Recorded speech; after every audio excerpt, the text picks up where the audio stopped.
Ross's relationship with Hazel was a ripper because it was the wind-up guy versus the other wind-up guy. I did actually drink all the Cosmic Psychos under the table at one point. I'm going to put that on the table right now. They all missed their flights and were puking the next morning. It was the night I introduced them to Jägermeister, which I had been expert in drinking for quite a while. It hadn't really made as big an impact as it had, so people weren't exposed to it yet. So had a few bottles, and we sat up till the wee hours of the morning, and then the next morning was kicking them all, trying to get them up for the airport, which I think they, like I said, I think they missed their flight. And but anyhow, that night before, they all fell off into slumber before I was done, so I won. USA, USA. But anyhow. Yeah, I mean, for Tom Hazel, that's just obviously another one of his many worldly fibs about just about anything that exists with that bloke, because we've been drinking it for years, and we used to all get on it. There's no doubt about that, because it's quite a popular drink around where he comes from. So, but to say he introduced us to us, no, that's an absolute fabrication. I might get Macca onto that one.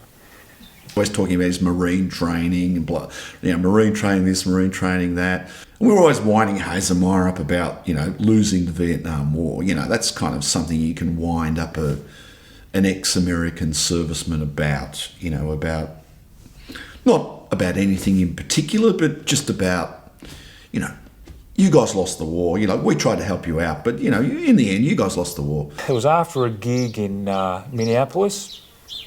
It might have been at like a Wendy's or a pancake parlour kind of a do. It was an all-night diner where you could get a drink and get something to eat. And we've been at each other, needling each other all night about fucking farmers, and I'm just having a go at him about the Vietnam War, which he really didn't like very much.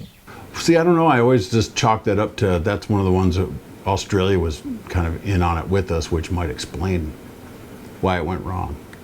I said that they were beaten by a bunch of Vietnamese farmers, so he didn't take to that very well. And we just kept pushing and pushing, and Tom just had his head down. He was just taking it all in. And anyway, I took my eye off my target at one stage, and I was talking to someone else. The next thing, I had the arm around my neck in some judo hold with a butter knife up against my throat, saying, "I'll fucking kill you, you fucking Aussie farmer," or something to that extent. There was a few people in the restaurant quite surprised, but I knew he wouldn't go on with it though. It was only a butter knife for a start. I would have used a steak knife. I could take him with a butter knife too. See, he thinks it's just a butter knife. He doesn't know there's like 56 ways to kill a man instantaneously with just a butter knife. Anyway, that really cemented our relationship in many ways.